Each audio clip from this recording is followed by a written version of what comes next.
Chapter 23. At the End of the Trail. The long days and nights of inactivity which Billy had passed in the Indian camp had given him the opportunity to think more calmly of the tragedy which had come into his life, and with returning strength he had drawn himself partly out from the pit of hopelessness and despair into which he had fallen. Dean was dead. Isobel was dead. But the baby Isobel still lived, and in the hope of finding and claiming her for his own he built other dreams for himself out of the ashes of all that had gone for him. He believed that he would find McTabb at the cabin, and he would find the child there. So confident had he been that Isobel would live that he had not told McTabb of the uncle who had driven her from the old home in Montreal. He was glad that he had kept this to himself, for there would not be much of a chance of Rookie having found the child's relative. And he made up his mind that he would not give the little Isobel up. He would keep her for himself. He would return to civilization, for he would have her to live for. He would build a home for her, with a garden and dogs and birds and flowers. With his silver claim money he had $15,000 laid away, and she would never know what it meant to be poor. He would educate her and buy her a piano, and she would have no end of pretty dresses and things to make her a lady. They would be together and inseparable always, and when she grew up he prayed deep down in his soul that she would be like the older Isobel, her mother. His grief was deep. He knew that he could never forget, and that the old memories of the wilderness and of the woman he had loved would force themselves upon him year after year with their old pain. But these new thoughts and plans for the child made his grief less poignant. It was late in the afternoon of a day that had been filled with sunlight and the warmth of spring that he came to the Little Beaver, a short distance above McTabb's cabin. He almost ran from there to the clearing, and the sun was just sinking behind the forest in the west when he paused on the edge of the break in the forest and saw the cabin. It was from here that he had last seen little Isobel. The bush behind which he had concealed himself was less than a dozen paces away. He noticed this, and then he observed things which made his heart sink in a strange, cold way. A path had led into the forest at the point where he stood. Now it was almost obliterated by a tangle of last year's weeds and plants. Rookie must have made a new path, he thought. And then, fearfully, he looked about the clearing and at the cabin. Everywhere there was the air of desolation. There was no smoke rising from the chimney. The door was closed. There were no evidences of life outside. Not the sound of a dog, of a laugh, or of a voice broke the dead stillness. Scarcely breathing, Billy advanced, his heart choked more and more by the fear that gripped him. The door to the cabin was not barred. He opened it. There was nothing inside. The old stove was broken. The bare cots had not been used for months, perhaps for 2 years. As he took another step, an ermine scampered away ahead of him. He heard the mouse-like squeal of its young a moment later under the sapling floor. He went back to the door and stood in the open. "My God!" he moaned. He looked in the direction of Couchée's cabin, where Isobel had died. Was there a chance there, he wondered? There was little hope, but he started quickly over the old trail. The gloom of evening fell swiftly about him. It was almost dark when he reached the other clearing. And again his voice broke in a groaning cry. There was no cabin here. McTabb had burned it after the passing of the plague. Where it had stood was now a black and charred mass, already partly covered by the verdure of the wilderness. Billy gripped his hands hard and walked back from it searchingly. A few steps away he found what McTabb had told him that he would find, a mound and a sapling cross. And then, in spite of all the fighting strength that was in him, he flung himself down upon Isobel's grave, and a great, broken cry of grief burst from his lips. When he raised his head, a long time afterward, the stars were shimmering in the sky. It was a wonderfully still night, and all that he could hear was the ripple and song of the spring floods in the Little Beaver. He rose silently to his feet and stood for a few moments as motionless as a statue over the grave. Then he turned and went back over the old trail, and from the edge of the clearing he looked back and whispered to himself and to her, "I'll come back for you, Isobel. I'll come back." At McTabb's cabin he had left his pack. He put the straps over his shoulder and started south again. There was but one move for him to make now. McTabb was known at Le Pas. He got his supplies and sold his furs there. Some one at Le Pas would know where he had gone with little Isobel. Not until he was several miles distant from the scene of death and his own broken hopes did he spread out his blanket and lie down for the night. He was up and had breakfast at dawn. On the fourth day he came to the little wilderness outpost, the end of rail, on the Saskatchewan.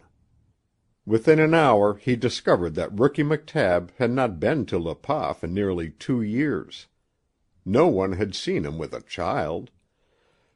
That same night a construction train was leaving for Etomami, down on the main line, and Billy lost no time in making up his mind what he would do. He would go to Montreal. If little Isobel was not there, she was still somewhere in the wilderness with McTabb. Then he would return, and he would find her, if it took him a lifetime.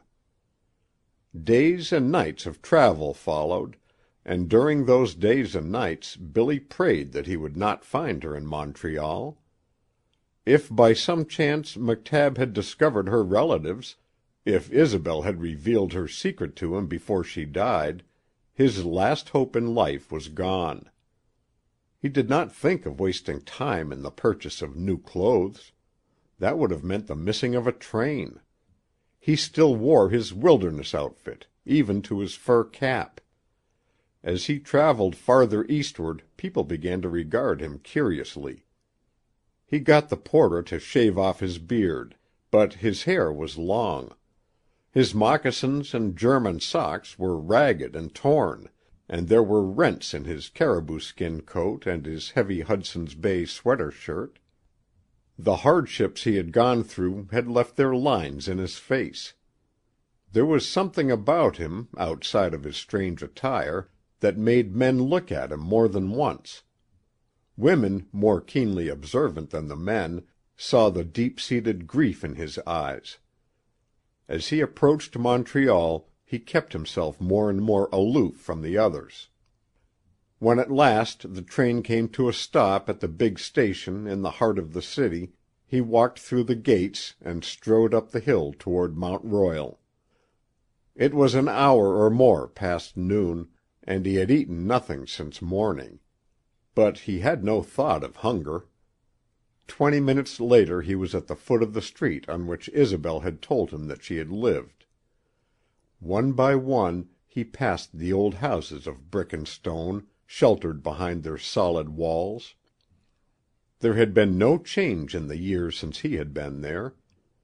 Halfway up the hill to the base of the mountain he saw an old gardener trimming ivy about an ancient cannon near a driveway. He stopped and asked, "Can you tell me where Geoffrey Renaud lives?" The old gardener looked at him curiously for a moment without speaking. Then he said, "Renaud? Geoffrey Renaud? That is his house up there behind the red sandstone wall. Is it the house you want to see, or Renaud?" "Both," said Billy. "Geoffrey Renaud has been dead for 3 years," informed the gardener. "Are you a relative?" No, no," cried Billy, trying to keep his voice steady as he asked the next question. "There are others there. Who are they?" The old man shook his head. "I don't know." "There is a little girl there, 4, 5 years old, with golden hair?" "She was playing in the garden when I came along a few moments ago," replied the gardener. "I heard her with the dog." Billy waited to hear no more. Thanking his informant, he walked swiftly up the hill to the red sandstone wall. Before he came to the rusted iron gate he, too, heard a child's laughter, and it set his heart beating wildly. It was just over the wall. In his eagerness he thrust the toe of his moccasined foot into a break in the stone and drew himself up. He looked down into a great garden, and a dozen steps away, close to a thick clump of shrubbery, he saw a child playing with a little puppy. The sun gleamed in her golden hair. He heard her joyous laughter, and then, for an instant, her face was turned toward him. In that moment he forgot everything, and with a great glad cry he drew himself up and sprang to the ground on the other side. "Isobel! Isobel, my little Isobel!" He was beside her, on his knees, with her in his hungry arms, and for a brief space the child was so frightened that she held her breath and stared at him without a sound. "Don't you know me? Don't you know me?" he almost sobbed. "Little Mystery! Isobel!" He heard a sound, a strange, stifled cry, and he looked up. From behind the shrubbery there had come a woman, and she was staring at Billy MacVeigh with a face as white as chalk. He staggered to his feet, and he believed that at last he had gone mad. For it was the vision of Isobel Deane that he saw there, and her blue eyes were glowing at him as he had seen them for an instant that night a long time ago on the edge of the Barren. He could not speak, and then, as he staggered another step back toward the wall, he held out his ragged arms, without knowing what he was doing, and called her name as he had spoken it 100 times at night beside his lonely campfires. Starvation, his injury, weeks of illness, and his almost superhuman struggle to reach McTabb's cabin, and after that civilization, had consumed his last strength. For days he had lived on the reserve forces of a nervous energy that slipped away from him now, leaving him dizzy and swaying.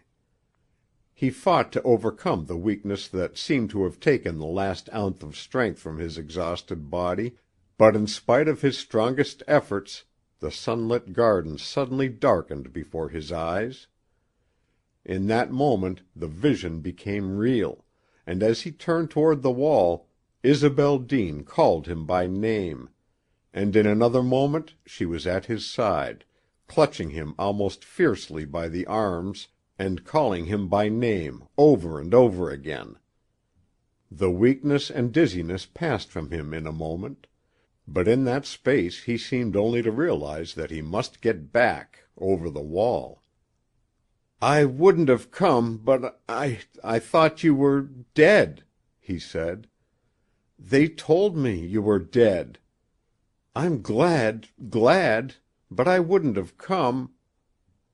She felt the weight of him for an instant on her arm. She knew the things that were in his face, starvation, pain, the signs of ravage left behind by fever. In these moments Billy did not see the wonderful look that had come into her own face, or the wonderful glow in her eyes. "It was Indian Joe's mother who died," he heard her say. "And since then we have been waiting, little Isobel and I. I went away north to David's grave, and I saw what you had done, and what you had burned into the wood. Some day, I knew, you'd come back to me. We've been waiting for you." Her voice was barely more than a whisper, but Billy heard it. And all at once his dizziness was gone, and he saw the sunlight shining in Isobel's bright hair and the look in her face and eyes. "I'm sorry, so sorry I said what I did about you killing him," she went on. "You remember, I said that if I got well—" "Yes." "And you thought I meant that if I got well you should go away, and you promised, and kept your promise. But I couldn't finish. It didn't seem right, then. I wanted to tell you out there that I was sorry, and that if I got well you could come to me again, some day, somewhere, and then—" "Isobel!" "And now you may tell me again what you told me out on the Barren, a long time ago." "Isobel, Isobel!" "You understand," she spoke softly. "You understand it cannot happen now, perhaps not for another year. But now—" she drew a little nearer. "You may kiss me," she said. "And then you must kiss little Isobel. And we don't want you to go very far away again.